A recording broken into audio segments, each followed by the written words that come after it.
Hey there, ACC fans. It's me, Kenton Gibbs, here bringing you your Friday betting action. Now, I know that some of y'all are going to look up and say this episode is coming a little late, and where's Candace, and where's Drake, where's our normal betting folks? But here's the thing. I'm here to help y'all out, to help you make some money on this upcoming slate of ACC basketball games. That's what I'm here to do. I'm here to look out for y'all. I'm here to put a little money in your pockets. Now, please be warned. I'm not mad at you if you do want your regular betting folks here. I'm not the best bettor in the world. Candace Cooper has gotten the best of me on all of our on-air bets. I will admit that. I am not ashamed to say that. I am not one of those folks that's like, oh, I was bested in betting by a girl. She's got me. She got me, okay? She got me on the Duke under over for wins. She got me on the spread for the Louisville and Virginia game. But with that being said, on this day, I'm going to help you go to FanDuel and make some money. And speaking of, today's episode is brought to you by FanDuel Sportsbook, official sportsbook of Locked On. Make every moment more. Visit FanDuel.com/LockedOn today to get started. So, again, we're going to talk all of these games from this weekend because I want you to have everything you need in order to make sure that we're covering some very good bets on this good weekend. You are Locked On ACC, your daily podcast on the Atlantic Coast Conference. Part of the Locked On Podcast Network, your team every day.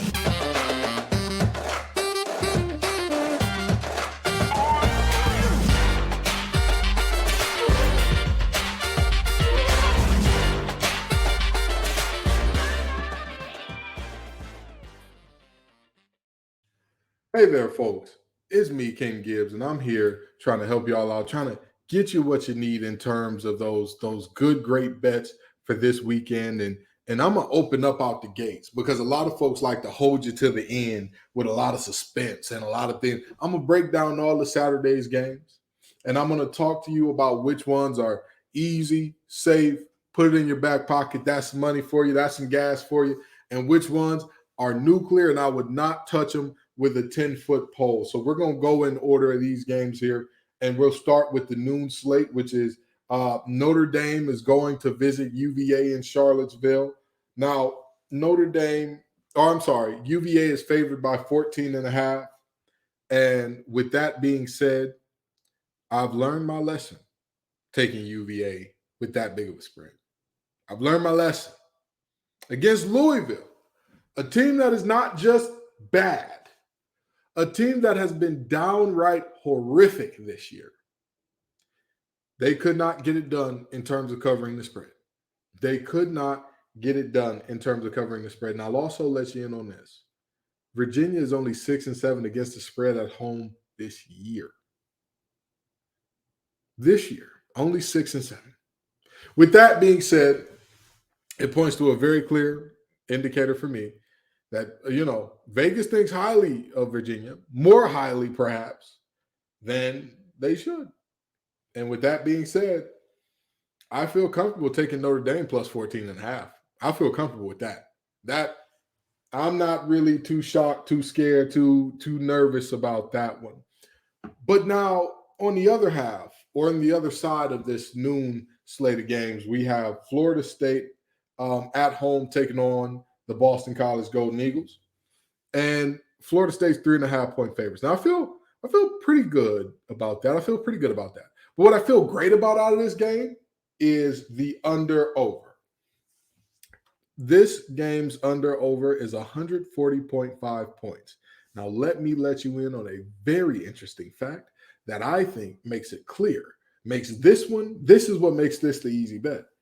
In 14 of their 18 games this year, Boston College has participated in games that have gone over in their ACC games. In 14 of 18 ACC games this year, they've gotten the over. They've hit the over.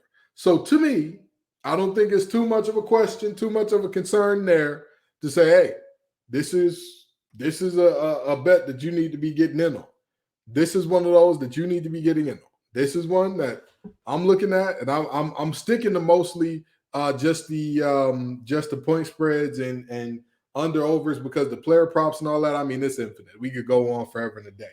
But I'm looking at this game, Florida State against Boston College, And I'm saying, even if you don't believe that Florida State has what it takes to get it done in terms of, which I do, I think that that's another fairly safe bet as well. This is a demoralized Boston College team. This is a Florida State team that, while they basically have the same record as Boston College, they're coming on now. They're finally activated. They're finally starting to click a little bit. And with that being said, I'm seeing this Florida State -3.5 and the over both going through there. Now Miami is -7 at home versus Wake Forest. I feel comfortable with Miami doing that, but I'm not super comfortable. And let me tell you why. Miami has a bad tendency to kind of sleepwalk through first halves.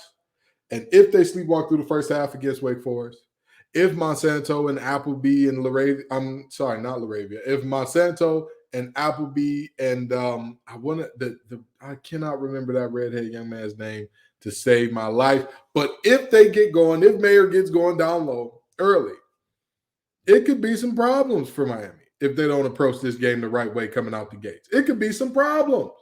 So with that being said, I'm looking at being very, very cautious. This is the game that I'd want to avoid. Miami -7, I'd avoid it.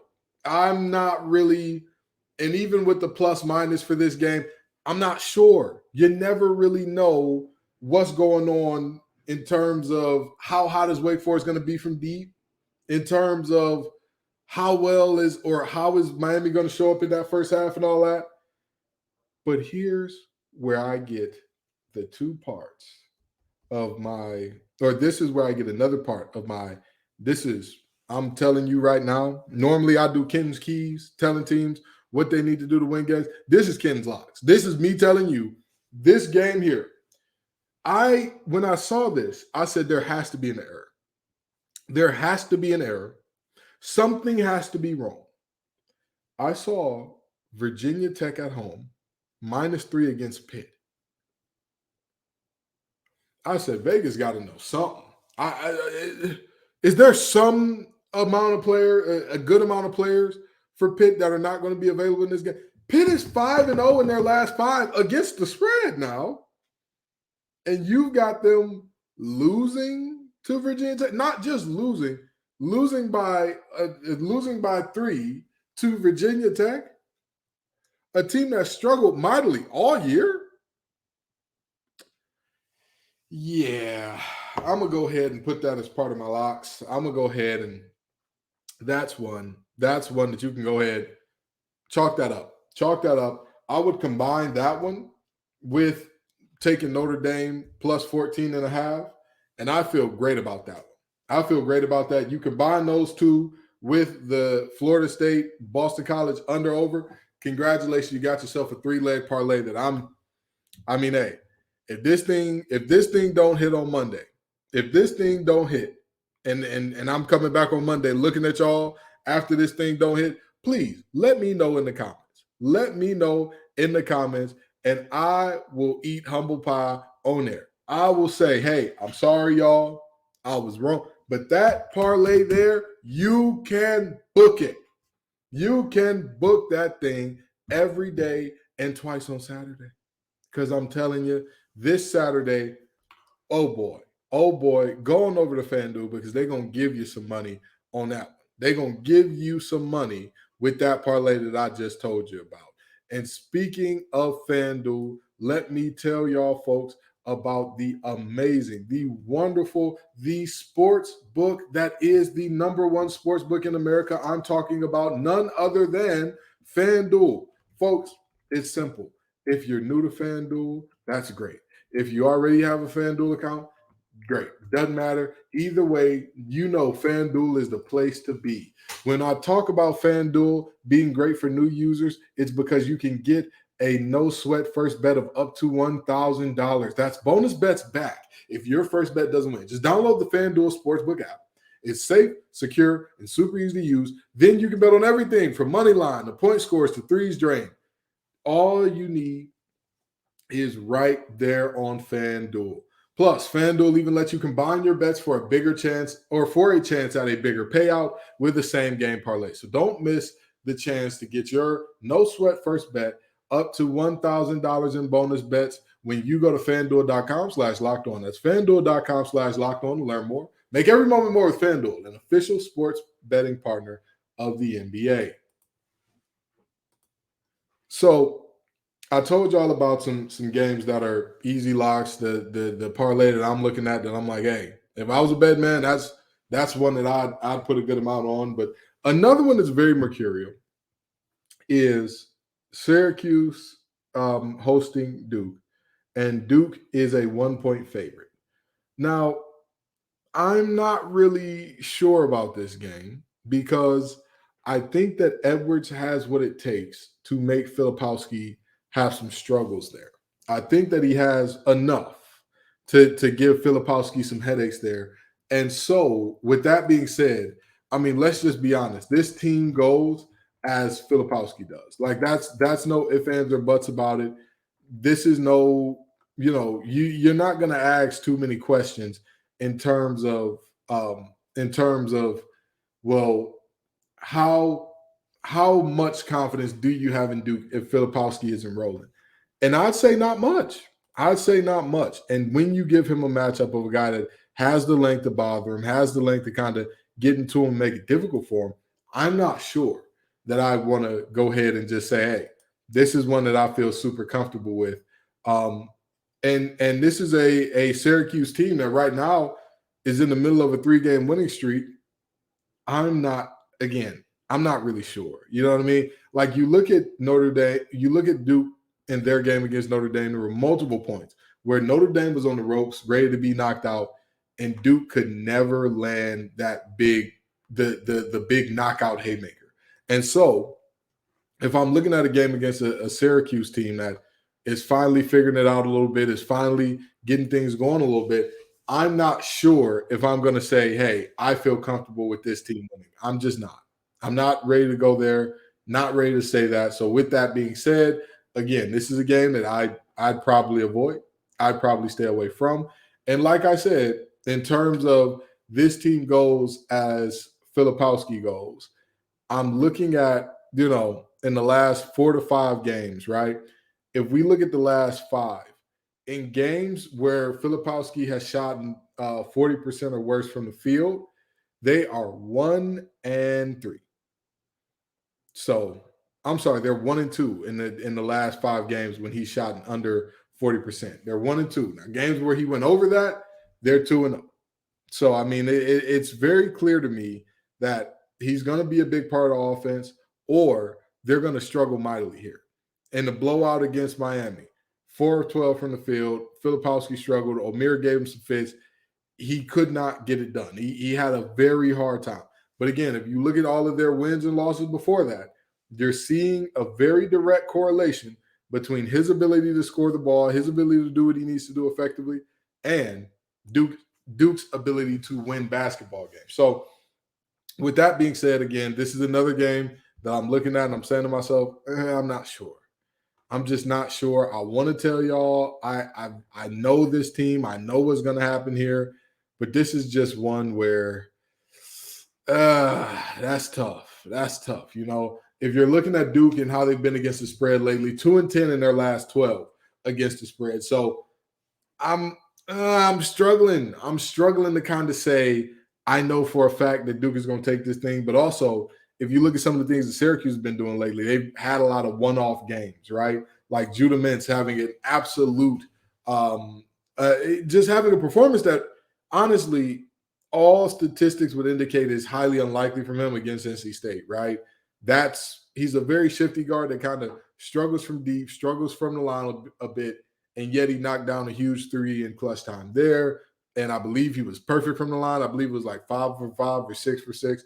So this is one of those games, very mercurial, I don't know too much. I want to tell you something. I want to say, hey, I know you. I know what's going to happen here, but I'd be a liar if I did so. I would be a bold-faced liar if I did so. And now, when I look at the Sunday game, okay, when I talk about the game that's coming up on Sunday, you have a UNC team and an NC State team that are trending in exact opposite directions. However, UNC did get the better of NC State the last time they played. But in their last 5, UNC is 1-4, and NC State is 3-2.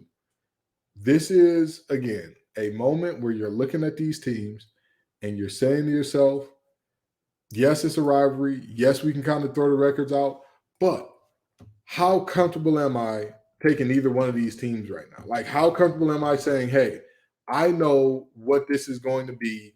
I know who's the better team here. I know exactly what's going on here. That's tough. That's tough. And with that being said, UNC is 6.5-point favorites in this game, despite the fact that they're traveling to Raleigh, and the under-over is 153.5. And honestly, I'm looking at this game and I'm saying, I think because of the way that teams have kind of seen, if you can limit the transition buckets from NC State, they're going to struggle in the half court a bit.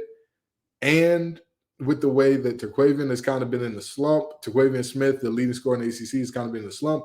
You look at this game and you say to yourself, it's very, very possible that this game stays under 153. I'm not guaranteeing that. That's not a lock for me. I'm just saying it's a good possibility it stays under that 153 mark. And in terms of the 6.5-point spread, that's another thing that you look at and say, this looks tough. This looks like one of those times where you're asking yourself, can you really trust that? Can you really trust this team and say, hey, I believe that they're going to get things done and that they're going to cover that 6.5? I'm not sure. I'm not sure from either standpoint because both teams have a lot of Dr. Jekyll and Mr. Hyde in them.